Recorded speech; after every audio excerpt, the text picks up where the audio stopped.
Good afternoon. It's about 4:45 in the east, South Australian and Northern Territory time, about 4:15, and that's 2:45 if you're tuned in the west.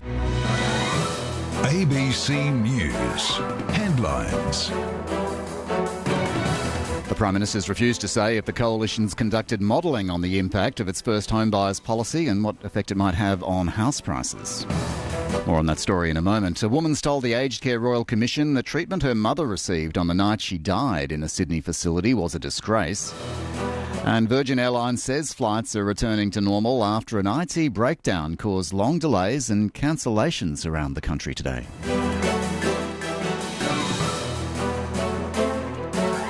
Well, as we've reported, the Coalition's made a final week election promise directed at young Australians who are hoping to buy their own home. The Prime Minister says it'll ensure that some first home buyers will only have to stump up a 5% deposit, with the Australian taxpayers going guarantor for the remaining 15%. Labor's immediately vowed to match it, adding it to its own controversial suite of housing affordability measures that include a crackdown on negative gearing and capital gains tax. But with the housing market largely in freefall and prices down significantly in most key markets, are these measures even required? Is there still a crisis that needs addressing by the policies suggested by both sides? For more, we're joined now by Martin North of Digital Finance Analytics. Good afternoon. Hello.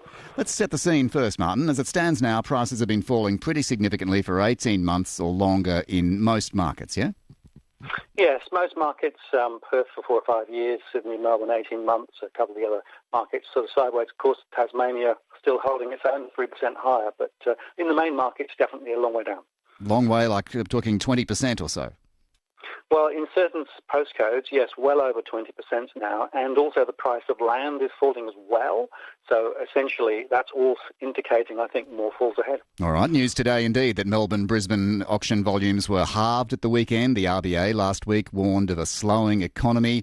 As you say, is the expectation that the correction has a way to go yet? There's more falls to come.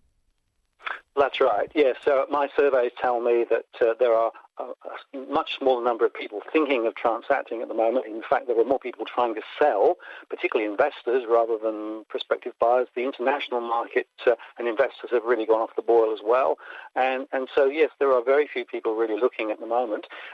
Put that aside, of course, also credit is much tighter now, so it's much harder to get a loan. The borrowing power, in other words, how much you can afford to get, is a lot lower. So all of that suggests that we're going to see prices moving down quite a lot further from the current states where they are. All right, so there you go. International investors fled, less competition from speculators and investors, tighter rules. The first home buyer share of the market is said to be up by around 5% since the last election, so it's going the right way. Well, yes, it's around 18% of new transactions at the moment. But if you go back a decade or so, that was 30% of the market. So it's corrected up a little, but still a long way down. And there are definitely some first-time buyers who would come into the market if, in fact, they could get credit and find the right properties. But of course, prices are still very high relative to the average incomes. And therefore, many people are unable to save sufficient deposit to be able to get into the market. So you can sort of understand why it is that, superficially at least, this might look attractive. Well, that's it. So my big question, obviously, is when will the market have fallen enough to make housing sufficiently affordable for those wanting to enter the market? If that's what we're trying to achieve, are the measures being put forward by Labor and the Liberals even required? Well, I don't think the initiative announced on Sunday is really going to have much impact. So remember, it's only 10,000 transactions a year, so that's a very small proportion of the first-time buyers. And, the 5% deposit is still quite sizable in some cases. But, of course, the risk is now being transferred to the government effectively if prices do fall. And here's the thing, if you buy with a 5% deposit and prices continue to slide, you can move into negative equity. In other words, the loan is worth more than the property. And that is a really very bad place to be. So I think people need to be very careful. It's not going to have a big impact. Politically, I can understand why it's being done, but from an economic and from a housing perspective, it's really a very small beer. But do you think it's a bit dangerous to give people without the means loans of up to, let's face it, 95% of a home's value?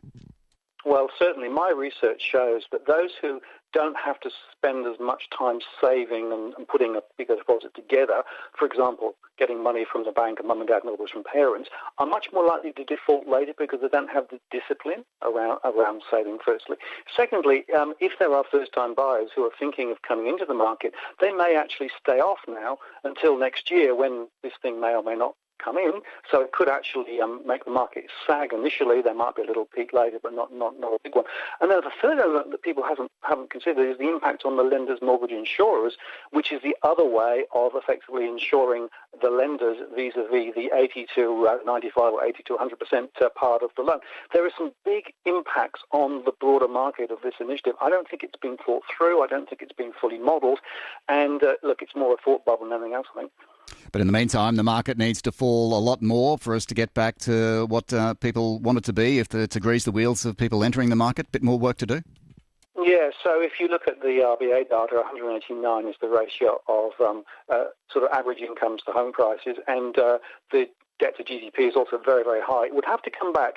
To give you an example, the typical loan-to-income ratio in Sydney was up around 8 or 9 times. Now, long-term, you'd see that 5 to 6 times or 3 to 4 times. So there's a massive drop that needs to come down. So I think another 20 to 30% of home prices would begin to get to the point where affordability would come back to, if you like, long-term trends. But even then, that isn't necessarily going to allow many people necessarily to get into the market. So, yeah, the downward forces on home prices are pretty strong. But to get back to real affordability, major falls required. Well, it seems to be going the right way in that sense at least. Martin, thanks very much for that. Good to talk to you. Martin North of Digital Finance Analytics, talking house prices and where they're heading and what measures may or may not be advisable to address it. That's